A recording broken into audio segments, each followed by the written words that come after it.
Hello, good afternoon, everybody. This is Arshit Sir, Senior NEET Biology Faculty at Amritsar's Impulse Education. In the previous class, we discussed about the transport across the cell membrane, and today we are going to discuss about the active transport. Okay.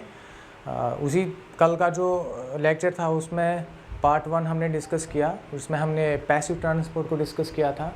आज उसी का part 2 हम discuss करेंगे जिसमें active transport हम समझने की कोशिश करेंगे.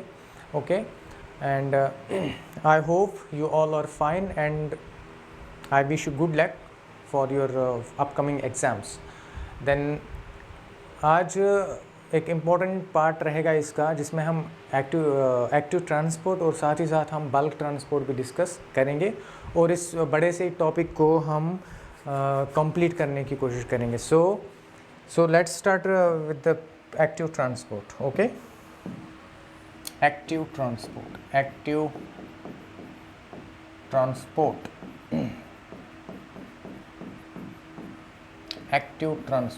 Okay, in the previous class we discussed about what is called as passive transport. Okay, passive transport थोड़ा सा मैं आपको बता दूंगा.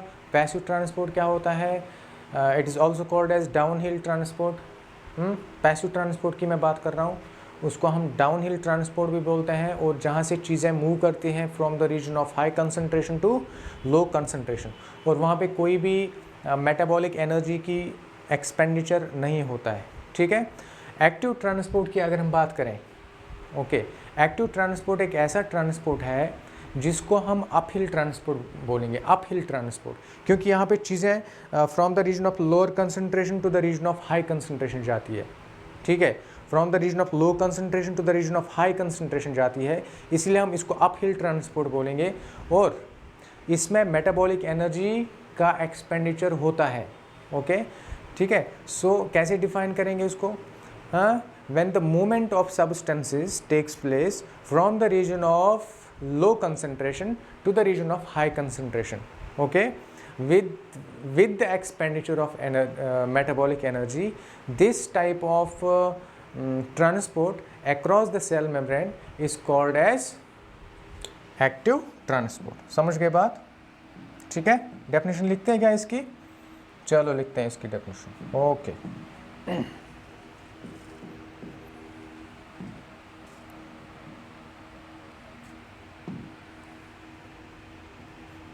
it is the movement of molecules or ions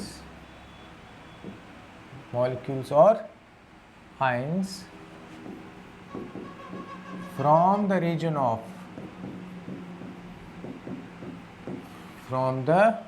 of low concentration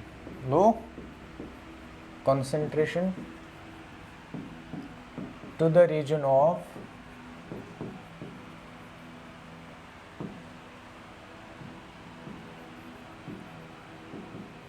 higher concentration,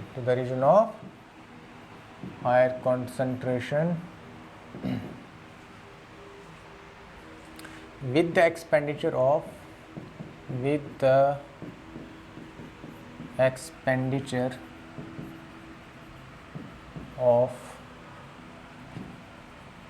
metabolic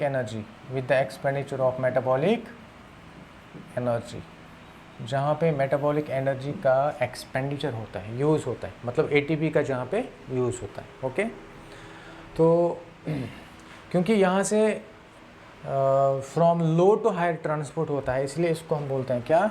it's also called as uphill transport.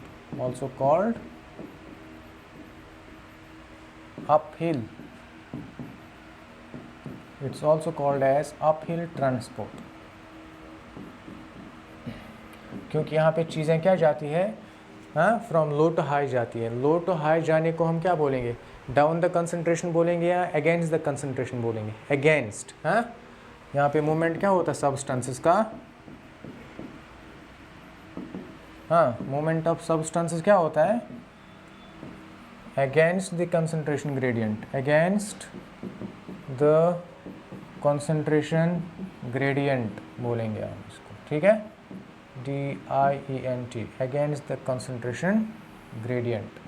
Against the concentration gradient वही हो गया from the region of low concentration to the region of high concentration. अगर मैं यहाँ पे word use करता movement of substances down the concentration gradient, अगर मैं डाउन द कंसंट्रेशन ग्रेडियंट बोलता so that means movement from the region of movement from the region of high concentration to the region of low concentration. High से लेके low उसको बोलेंगे down the concentration gradient. Low से high जाऊंगा तो against the concentration gradient बोलेंगे। समझ गए बात? Okay, so this is what is called as active transport. This is very very important. आपको मैं इस प्रोसेस को समझाऊंगा एक एग्जांपल से। एक्टिव ट्रांसपोर्ट जो होता है ये हमारे लिविंग सिस्टम्स में देखने को मिलता है। कहाँ पे देखने को मिलता है? ओके, सेल्स के अक्रॉस। अगर हम देखेंगे एक एग्जांपल में, एक इम्पॉर्टेंट एग्जांपल मैं बताऊंगा आपको। सेल मेम्ब्रेन के जो दो साइड होते हैं ना, हाँ, वहाँ पे सोडियम और पोटेशियम का कंसंट्रेशन मेंटेन कर दिया जाता है by means of active transport. ठीक है, एग्जांपल मैं यहाँ पे आपको एक्सप्लेन करूँगा। तो वहाँ पे जो एक्टिव ट्रांसपोर्ट में जो प्रोटीन का यूज़ होता है ना, इसको हम बोलेंगे sodium potassium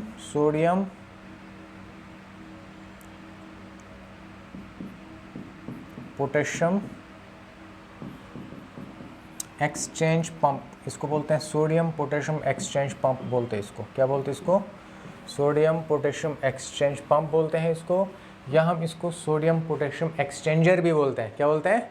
sodium potassium exchanger भी बोलते हैं, या सोडियम पोटेशियम एक्सचेंज पंप के नाम से हम इसको जानते हैं। ये एक प्रोटीन है, ठीक है। तो एक्टिव ट्रांसपोर्ट में भी प्रोटीन्स यूज़ होते हैं, but these are the proteins, हाँ, but they are different from the proteins used in the passive transport. हाँ, फैसिलिटेटेड डिफरेंस जो मैंने कल बताया था आपको। तो ये प्रोटीन्स और उन प्रोटीन्स में थोड़ी सी डिफरेंस है। ओके, तो यहाँ पे एक्सपेंडिचर होता है मेटाबॉलिक एनर्जी का, ATP का यहाँ पे एक्सपेंडिचर होता है, और साथ ही साथ यहाँ पे प्रोटीन्स भी इन्वॉल्व होते हैं इस प्रकार की मूवमेंट में। इसको हम एक्टिव ट्रांसपोर्ट बोलते हैं। सोडियम पोटेशियम कैसे एक्टिव ट्रांसपोर्ट में हेल्प करता है? ओके, मैं आपको ये एग्जांपल समझाऊंगा। देखो, जो हमारी सेल्स होती है, एनिमल सेल्स होती है, ठीक है, एनिमल सेल्स वो क्या करती है? एनिमल सेल्स, ठीक है, ये एक एनिमल सेल है, फॉर एक मेम्ब्रेन है, this is cell membrane, this is cell membrane.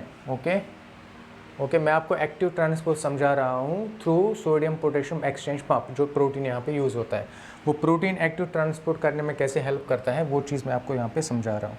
So this is what is called as cell membrane, this is cell membrane. और ये अंदर का साइटोसॉल है, साइटोसॉल, और ये क्या है? ECF मतलब बाहर का इन्वायरमेंट, सेल के बाहर का इन्वायरमेंट, जिसको ECF बोलेंगे, एक्स्ट्रा सेलुलर फ्लूइड बोलेंगे। ओके, तो हर सेल जो होती है, हर एनिमल सेल जो होता है, ठीक है, उसके मेम्ब्रेन के बाहर सोडियम की कंसंट्रेशन ज़्यादा होनी चाहिए। मतलब हर सेल ये चाहती है कि बाहर ज़्यादा से ज़्यादा सोडियम मेंटेन किया जाए, ठीक है। बाहर क्या होना चाहिए? ज़्यादा सोडियम होना चाहिए, बाहर की तरफ ज़्यादा सोडियम होना चाहिए, ठीक है, एज़ कम्पेयर टू इनसाइड। यहाँ पे सोडियम ज़्यादा होता है। क्या होता है? यहाँ पे सोडियम ज़्यादा होता है एज़ कम्पेयर टू इनसाइड, ठीक है। यहाँ पे सोडियम कम होता है। ओके, यहाँ पे सोडियम क्या होता है? सोडियम आयंस की कंसंट्रेशन क्या होती है? ज़्यादा होती है। यहाँ पे सोडियम आयंस की कंसंट्रेशन क्या होती है? कम होती है। हर एनिमल सेल, ठीक है, हर एनिमल सेल जो है वो हमेशा मेम्ब्रेन के बाहर हाई सोडियम आयंस की कंसंट्रेशन मेंटेन करेगा और अंदर लो सोडियम आयंस की कंसंट्रेशन मेंटेन करेगा। इसी तरह पोटेशियम के केस में लेकिन उल्टा होता है। पोटेशियम के केस में आप देखेंगे यहाँ पे ज़्यादा पोटेशियम की कंसंट्रेशन होती है। कहाँ पे? साइटोसॉल में। ओके, पोटेशियम आयन के कंसंट्रेशन के बारे में आपको उल्टा याद रखना है, ठीक है। जहाँ पे सोडियम की अंदर की मैं बात, सेल के अंदर की अगर हम बात करें, साइटोसॉल के अंदर सोडियम की कंसंट्रेशन कम होती है, पोटेशियम आयंस की कंसंट्रेशन ज़्यादा होती है। पोटेशियम आयंस की कंसंट्रेशन क्या होती है? ज़्यादा होती है, ठीक है। इसको कैसे याद रखेंगे आप? इसको याद रखेंगे एग्जाम्पल से, कुड़िया से। कुड़िया मतलब गर्ल्स, मतलब लड़की हमेशा घर के अंदर ही रहती है। ये घर के अंदर का माहौल समझो आप। कुड़िया ज़्यादा घर के अंदर ज़्यादा रहती है, तो कुड़िया मतलब पोटेशियम आयन। पोटेशियम आयन की कंसंट्रेशन सेल के अंदर ज़्यादा होती है और पोटेशियम आयन की कंसंट्रेशन बाहर कम होती है, बाहर कम होती है, मतलब कुड़िया ज़्यादा अंदर होती है एज़ कम्पेयर टू बाहर, एज़ कम्पेयर टू बाहर। Okay, so this is how you can remember this concept. एक पोटेशियम के बारे में अगर आपने याद रख लिया ना तो सोडियम खुद से हो जाता है। ओके, हाँ तो ये हर सेल मेम्ब्रेन की एक नेचुरली ये सेल मेम्ब्रेन ऐसा करते हैं using this pump called as sodium potassium exchange pump. यहाँ पे हम दिखाएंगे, यहाँ पे सोडियम पोटेशियम एक्सचेंज पंप हम दिखाएंगे। ये देखो मेम्ब्रेन के ऊपर यहाँ पे हम दिखाएंगे, ठीक है। This is what is called as sodium potassium, ठीक है, सोडियम पोटेशियम एक्सचेंज पंप बोलेंगे इसको, सोडियम पोटेशियम एक्सचेंज पंप बोलेंगे इसको, ठीक है। अब ये कैसे काम करता है, ये प्रोटीन कैसे काम करता है, यहाँ पे एक्टिव ट्रांसपोर्ट में कैसे हेल्प करता है। ओके, देखो एक एटीपी हाइड्रोलाइज करने पे, हाँ, यूजिंग 1 एटीपी, एक एटीपी हाइड्रोलाइज करने पे, एक एटीपी हाइड्रोलाइज करने पे 3 सोडियम को बाहर कर दिया जाता है। कितने कितने 3 सोडियम को बाहर कर दिया जाता है। मैंने क्या बोला, एक एटीपी हाइड्रोलाइज होने पे 3 सोडियम को क्या कर दिया जाता है, बाहर कर दिया जाता है। 3 सोडियम, कितने 3 सोडियम को क्या कर दिया जाता है, बाहर कर दिया जाता है। और 2 पोटेशियम को अंदर लिया जाता है, 2 पोटेशियम को अंदर लिया जाता है। कितने पोटेशियम को, 2 पोटेशियम को अंदर लिया जाता है। एक एटीपी हाइड्रोलाइज होने पे, समझ के बात को, एक एटीपी हाइड्रोलाइज होने पे 3 सोडियम को बाहर कर दिया जाता है और 2 पोटेशियम को अंदर लाया जाता है, मेम्ब्रेन, सेल मेम्ब्रेन के अंदर लाया जाता है। ये कौन करता है काम, ये काम सोडियम पोटेशियम एक्सचेंज पंप करता है। कहाँ पे होता है, इस मेम्ब्रेन के ऊपर होता है, ठीक है।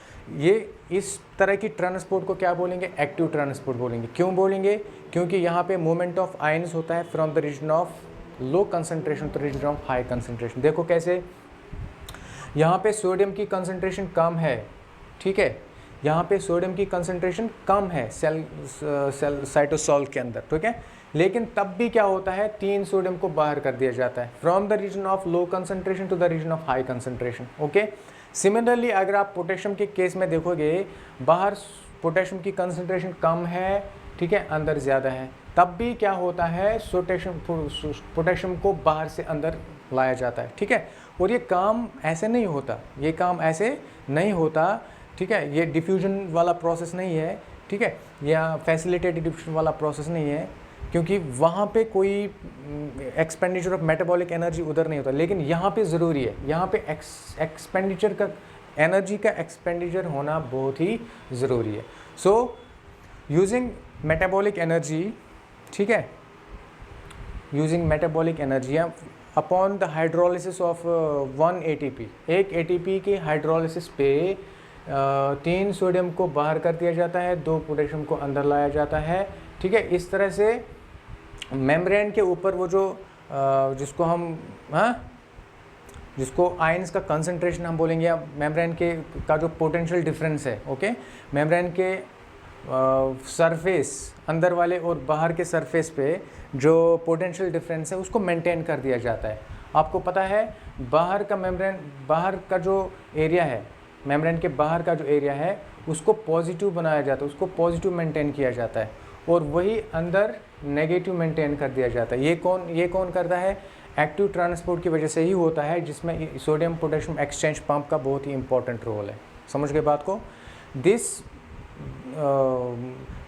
चार्ज्ड जो यहाँ पे मेंटेन किया जाता है, चार्ज जो मेम्ब्रेन के ऊपर जो मेंटेन की जाती है, हाँ, इसको हम पोलराइज्ड स्टेट के नाम से जानते हैं। इसको बोलते हैं पोलराइज्ड। हर एक मेम्ब्रेन पोलराइज्ड होता है, चाहे आप न्यूरॉन की बात करें, चाहे आप और किसी सेल के मेम्ब्रेन की बात करें, हर एक मेम्ब्रेन क्या होता है, पोलराइज्ड होता है।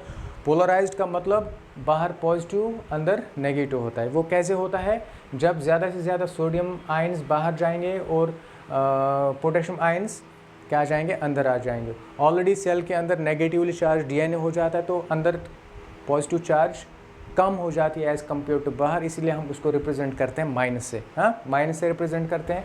और बाहर पॉजिटिव चार्ज ज़्यादा हो जाती है, पॉजिटिव चार्ज, इसलिए उसको हम प्लस से रिप्रेजेंट करते हैं। तो इस तरह से मेम्ब्रेन को हम क्या बोलते हैं, ये जो मेम्ब्रेन हो जाता है ना, it is called as polarized, this is called as polarized. और मेम्ब्रेन के ऊपर का जो पोटेंशियल डिफरेंस होता है वो -70 मिली वोल्ट पोटेंशियल डिफरेंस हो जाता है at the time of resting phase, जब हम न्यूरॉन की बात करते हैं, ठीक है, ओके।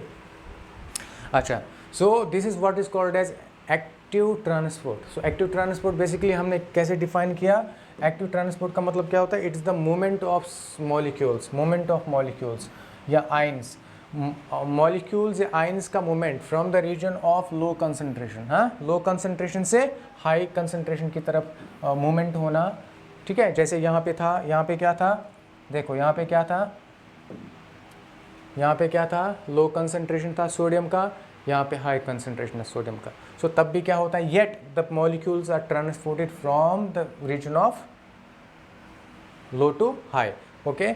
इसी तरह इस केस में आप देखेंगे पोटेशियम के केस में भी वही होता है, from the region of low concentration to the region of high concentration. तो इस तरह की मूवमेंट, इस तरह की मूवमेंट को हम क्या बोलते हैं, एक्टिव ट्रांसपोर्ट बोलते हैं, ठीक है। और एक्टिव ट्रांसपोर्ट में मेटाबॉलिक एनर्जी का एक्सपेंडिचर होता है, निश्चित तौर पे होता है मेटाबॉलिक एनर्जी का एक्सपेंडिचर। इस प्रोसेस को हम अपहिल ट्रांसपोर्ट के नाम से भी जानते हैं, अपहिल ट्रांसपोर्ट, क्या बोलते हैं इसको, अपहिल ट्रांसपोर्ट। और यहाँ पे मूवमेंट ऑफ सब्सटेंसेस कैसे जाते हैं, against the concentration gradient, against the concentration gradient. तीनों सब्सटेंस, तीनों पॉइंट्स मैंने बताया आपको, तीनों इंपॉर्टेंट है और एग्जाम पॉइंट ऑफ व्यू आते हैं, ओके। एग्जाम्पल और भी इंपॉर्टेंट है, इसको हम बोलते हैं sodium potassium exchange pump, sodium potassium exchange pump, क्या बोलते हैं इसको, सोडियम पोटेशियम एक्सचेंज पंप, या हम इसको सोडियम पोटेशियम एक्सचेंजर बोलते हैं, क्या बोलते हैं, सोडियम पोटेशियम एक्सचेंजर बोलते हैं। कैसे काम करता है, ऐसे काम करता है, देखो ऐसे काम करता है, ठीक है। मेम्ब्रेन के ऊपर लगा रहता है ये protein, sodium potassium exchange pump, और एक्टिव ट्रांसपोर्ट कराएगा, 3 सोडियम बाहर निकालेगा from the region of low concentration to high, और दो पोटेशियम को अंदर लाएगा from the region of low concentration to high concentration, okay. Using 1 ATP, एक ATP का यूज करके, एक ATP मॉलिक्यूल का हाइड्रोलाइज करने पे 3 सोडियम बाहर, 2 पोटेशियम अंदर। इस तरह से पोटेशियम की कंसंट्रेशन मेंटेन की जाती है, अंदर ज़्यादा, बाहर सोडियम की कंसंट्रेशन ज़्यादा मेंटेन की जाती। समझ गए बात को। So this is what is called as active transport, active transport बोलते हैं इसको। समझ में आ गई बात, ओके।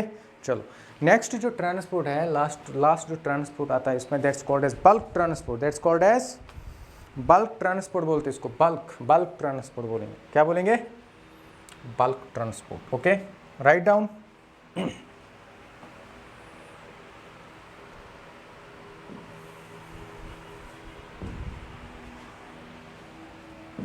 अब हम बात करेंगे बल्क ट्रांसपोर्ट की, किसकी, बल्क ट्रांसपोर्ट।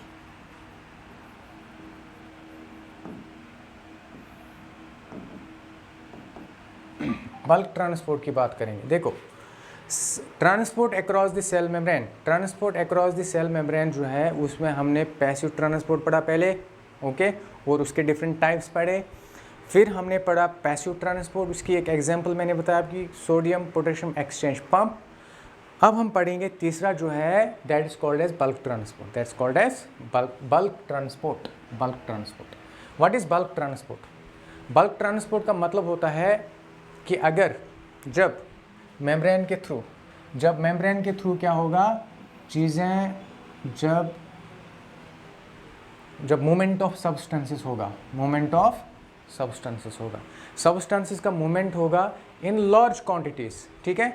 लार्ज क्वांटिटीज़ में मॉलिक्यूल्स, आयंस वगैरह वो सब क्या किए जाएंगे, फूड पार्टिकल जो है लार्ज क्वांटिटी में ट्रांसपोर्ट किया जाएगा across the cell membrane, across the cell membrane. अगर चीज़ें across the cell membrane transport की जाएंगी बल्क में, किसमें, बल्क में, बल्क मतलब लार्ज क्वांटिटीज़ में, लार्ज क्वांटिटीज़ अगर चीज़ें क्या की जाएंगी, ट्रांसपोर्ट की जाएंगी across the cell membrane, bulk में, ठीक है, तो इसको हम बोलेंगे क्या, bulk transport. So it's the mode of transport, it's the mode of transport of large quantities of molecules, ठीक है। It is the mode of transport of substances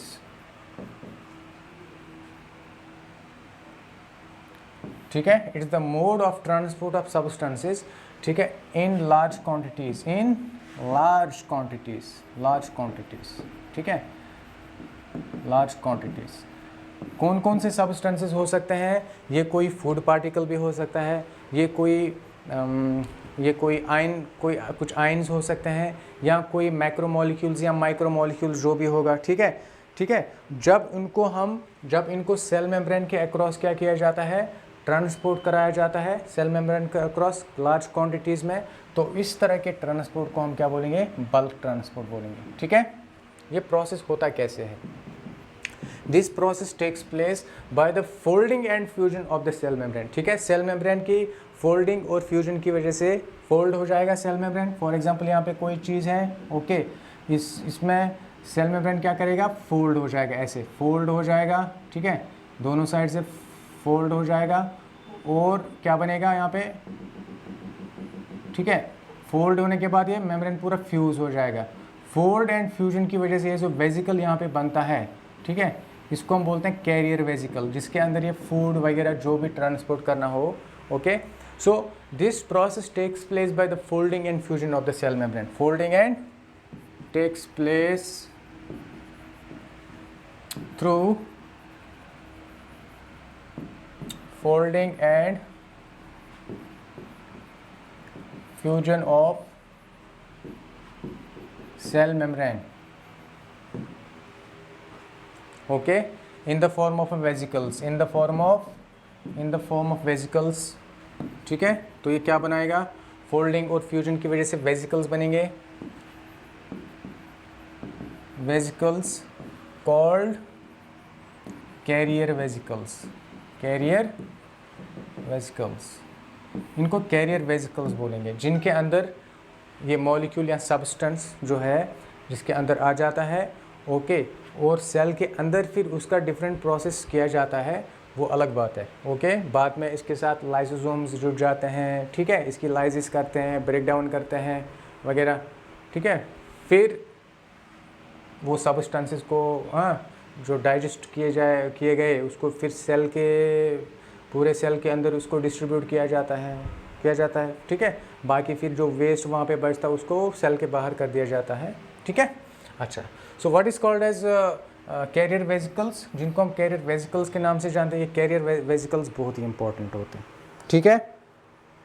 लेकिन एक बात आप यहाँ पे याद रखना कि जो मूवमेंट है चीज़ों का सेल मेम्ब्रेन के अक्रॉस, बल्क ट्रांसपोर्ट जो है, इसमें जो चीज़ें मूव करती है वो तो दोनों साइड मूव करेंगी, ठीक है।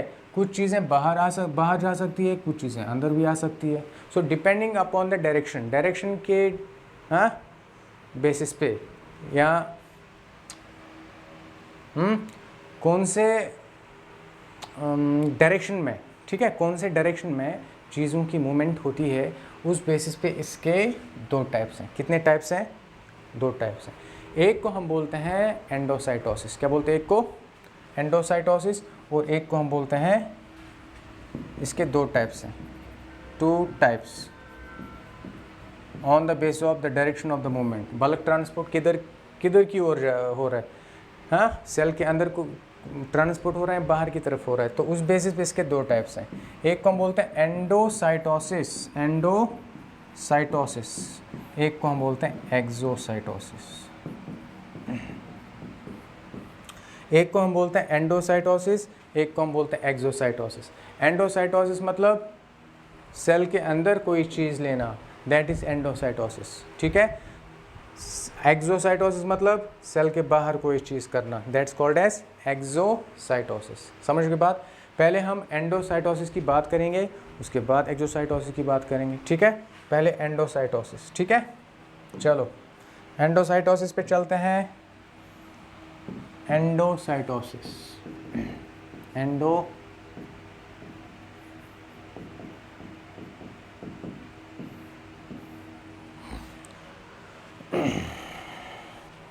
एंडोसाइटोसिस मतलब it is also called as cell injection, क्योंकि यहाँ पे सेल के द्वारा कोई चीज़ सेल के अंदर लिया जाता है। एंडोसाइटोसिस बोलेंगे इस प्रोसेस को। इसको हम सेल इंजेक्शन के नाम से भी जानते हैं, ठीक है। यहाँ पे भी वही चीज़ जो मैंने आपको बताया, folding and fusion of the membrane होगा, जिसकी वजह से वेजिकल्स बनेंगे, ठीक है। यहाँ पे जो वेजिकल्स हैं इनको एंडोसाइटोटिक वेजिकल्स बोलेंगे। क्या बोलेंगे यहाँ पे, क्या बोलेंगे, एंडोसाइटोटिक वेजिकल्स बोलेंगे, ठीक है। अच्छा, so it is the type of, we can write it like this, it is the type of bulk transport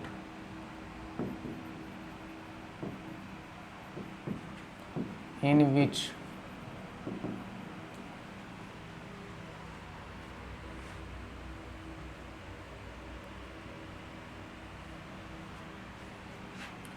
it's a type of bulk transport that allows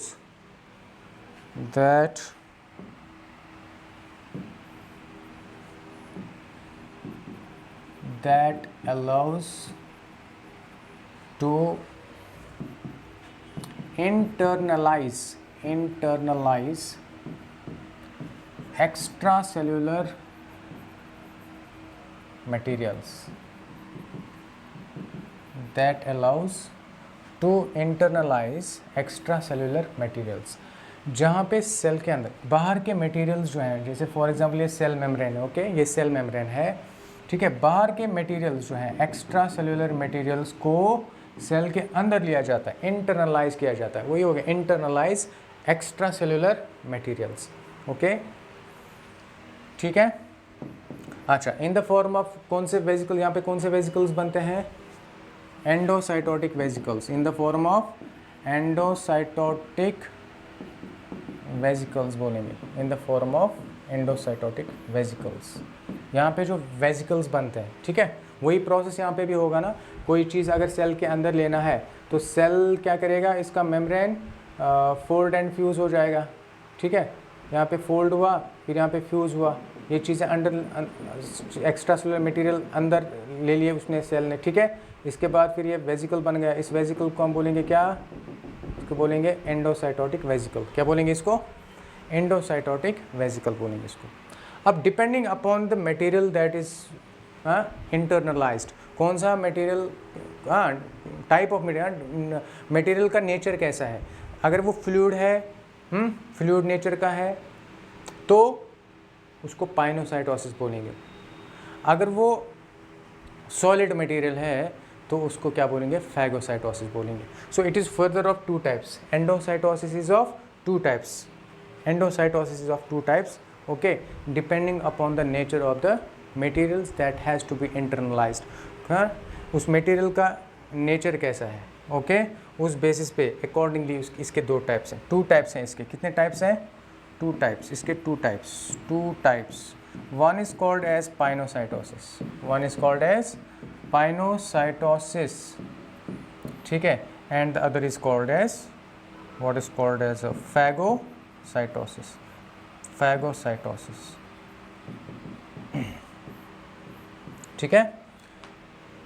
इसके दो टाइप्स हैं, एक को हम बोलते हैं पाइनोसाइटोसिस और एक को बोलते हैं फैगोसाइटोसिस।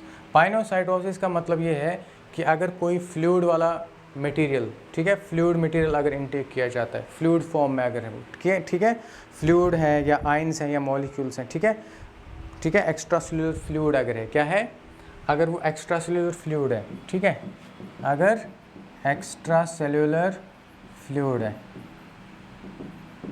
तो उसको क्या बोलेंगे, पाइनोसाइटोसिस बोलेंगे। अब अगर वो फ्लूइड नहीं है, कोई solid extra cellular solid material है, ठीक है, एक्स्ट्रा सेलुलर सॉलिड मटेरियल है या फूड मटेरियल है, क्या है, ठीक है, या सेल डेब्रिस हो गए, ठीक है, फूड हो गया, फूड मटेरियल है,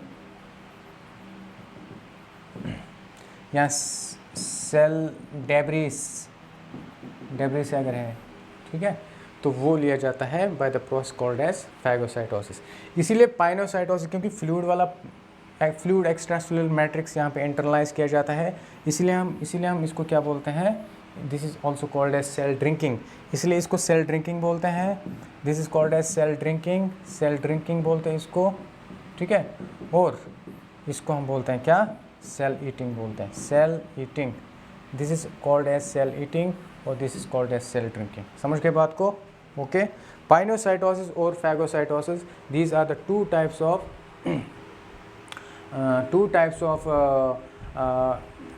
types depending upon the types of material that has to be internalized. okay, कौन सा टाइप ऑफ मटेरियल आप इंटरलाइज कर रहे हैं, सेल इंटरलाइज कर रहा है, उस बेस पे इसके क्या दो टाइप्स हैं, एंडोसाइटोटिक वेसिकल्स के द्वारा। अब यहाँ पे भी एंडोसाइटोटिक वेसिकल्स बन जाएंगे, यहाँ पे भी बन जाएंगे, ठीक है। तो इस केस में उनको बोलेंगे पाइनोजोम्स, विद द हेल्प ऑफ पाइनोजोम। और यहाँ पे क्या बनेगा, इन द फैगोजोम, यहाँ पे बनेगा फैगोजोम्स। जो वेसिकल्स यहाँ पे बनेंगे उनको पाइनोजोम बोलेंगे और जो वेसिकल्स यहाँ पे बनेंगे उनको फैगोजोम्स बोलेंगे। This is simple, this is very very easy. Okay, समझ के बाद अगर मैं पाइनोसाइटोसिस यहाँ पे आपको थोड़ा सा और समझाने की कोशिश अगर करूँ मैं, ठीक है, तो ज़्यादा बेटर रहेगा। पाइनोसाइटोसिस, ठीक है, पाइनोसाइटोसिस जिसको हम सेल ड्रिंकिंग के नाम से जानते हैं। ओके, और यहाँ पे क्या होता है, जो फ्लूइड एक्स्ट्रा सेलुलर मैट्रिक्स है, फॉर एग्जाम्पल ये सेल मेम्ब्रेन है, ठीक है, ये क्या है, सेल मेम्ब्रेन। ये क्या ECF है, एक्स्ट्रा सेलुलर फ्लूइड है। ओके, इसमें कोई फ्लूइड सब्सटेंस है। Okay, this is the fluid material that has to be internalized. अब यहाँ पे क्या होगा, ये जो सेल है ये फोल्ड होगा, क्या होगा, सेल मेम्ब्रेन फोल्ड होगा, ठीक है, फोल्ड होगा, ये मटेरियल यहाँ पे आ गया अंदर। ओके, इसके बाद ये फ्यूज़ हो जाएगा, ऐसे ये पूरा पोर्शन फ्यूज़ हो जाएगा और ऐसा स्ट्रक्चर बन जाएगा। इस स्ट्रक्चर को हम बोलेंगे क्या, एंडोसाइटोटिक वेसिकल। लेकिन एंडोसाइटोटिक वेसिकल, कौन सा एंडोसाइटोटिक वेसिकल है, ये डिपेंड करता है कि ये प्रोसेस कौन सा हो रहा है, फैगोसाइटोसिस हो रहा है, पाइनोसाइटोसिस हो रहा है। अगर पाइनोसाइटोसिस हो रहा है तो इसको पाइनोजोम बोलेंगे, इसको क्या बोलेंगे, इसको पाइनोजोम। ओके, सो दिस प्रोसेस, ये जो प्रोसेस है, मेम्ब्रेन जो है, मेम्ब्रेन कोई फ्लूइड वाला पोर्शन सेल के अंदर ले रहा है और एक एंडोसाइटोटिक वेसिकल के अंदर उसको लेके आ रहा है सेल के अंदर। ओके, ये सेल के अंदर का रीजन, इसको साइटोसोल बोलेंगे। अच्छा, तो ये पाइनोजोम बन जाता है, क्या बनाता है, पाइनोजोम। इसी तरह आप फैगोसाइटोसिस की अगर हम बात करें, किसकी,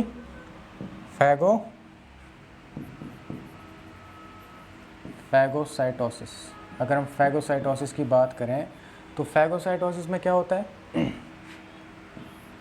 phagocytosis also called as cell eating.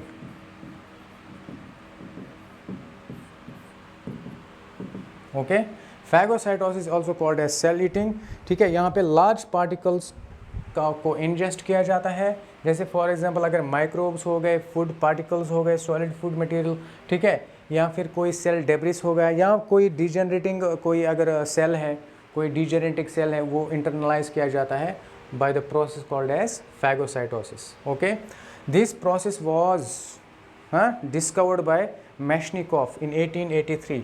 मैशनिकोव, ठीक है, मैशनिकोव ने इस प्रोसेस को डिस्कवर किया गया था इन 1883 में। कब, 1883 में। ओके, और पाइनोसाइटोसिस जो है इसको लिवाइस ने किया था इन 1931 में, Levi's in 1931।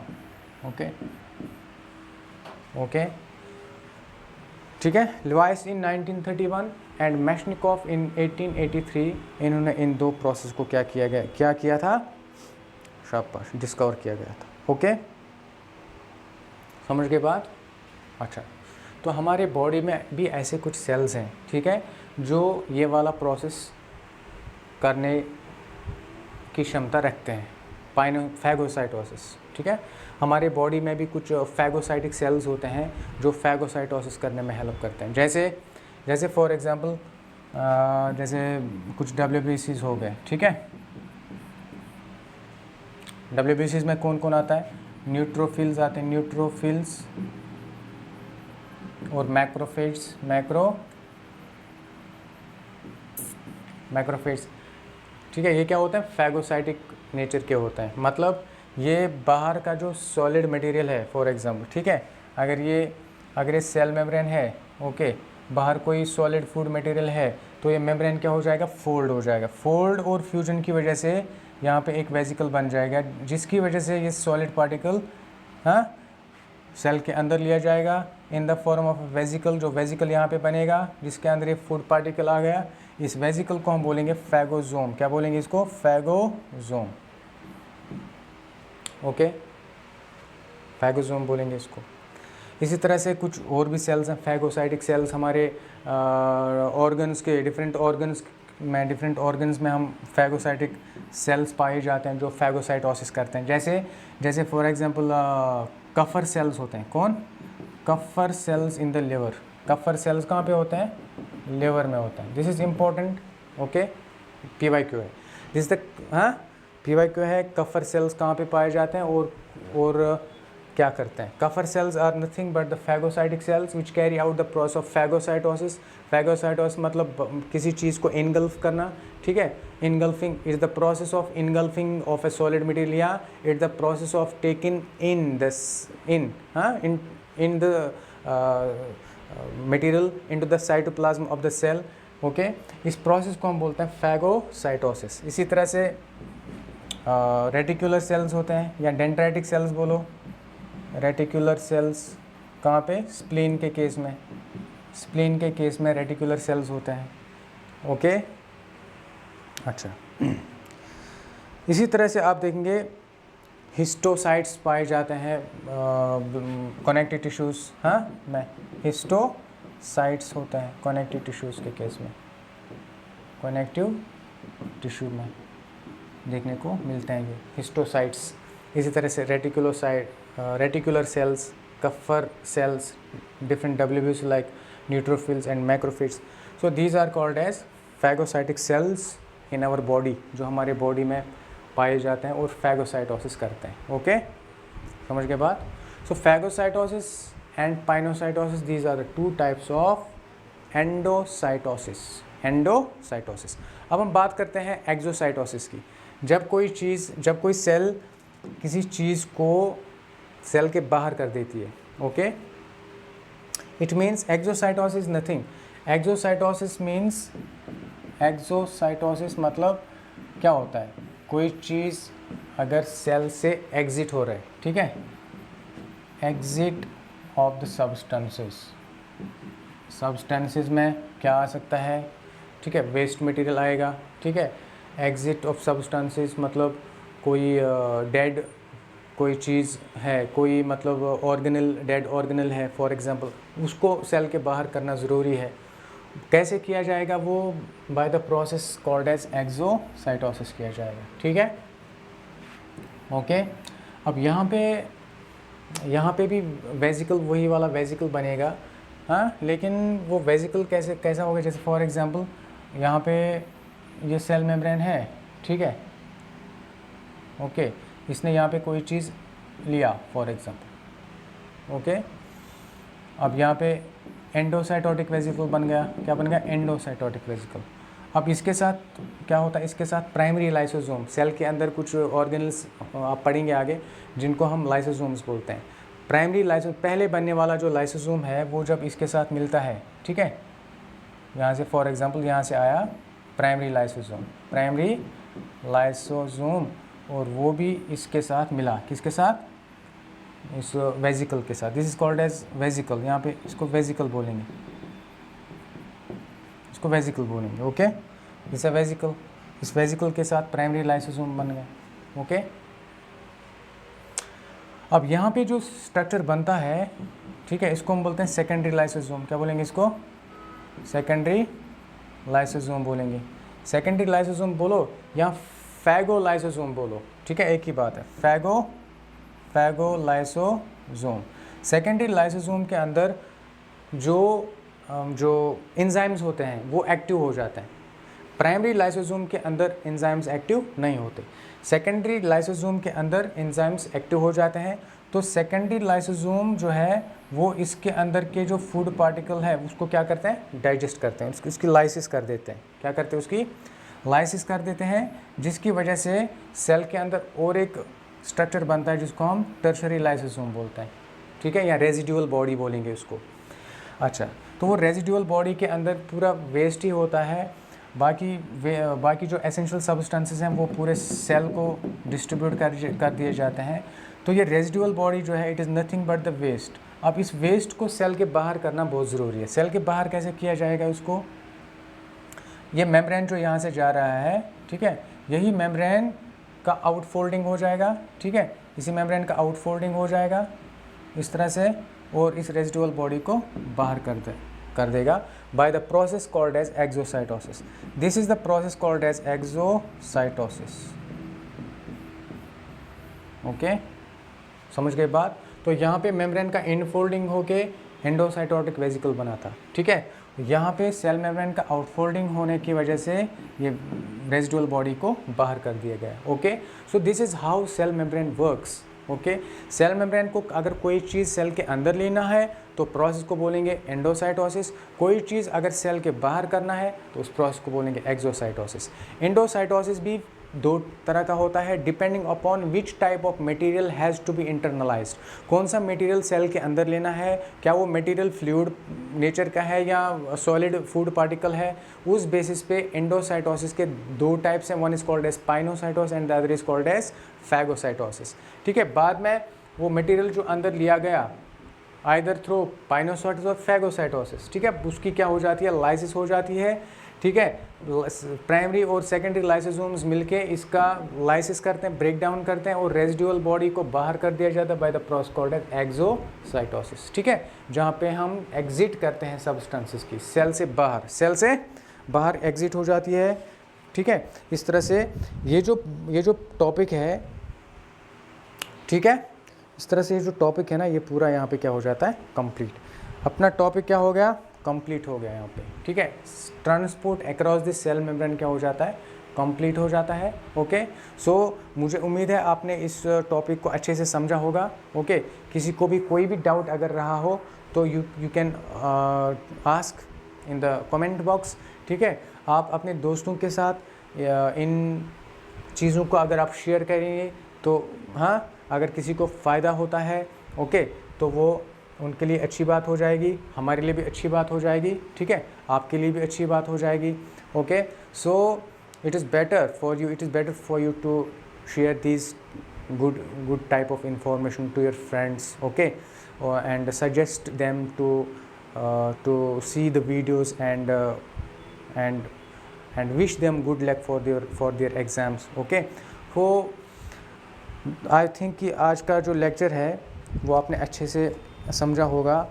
So I hope for the best, okay, and I wish you best of luck for your exams. Thank you very much. अल्लाह हाफिज़।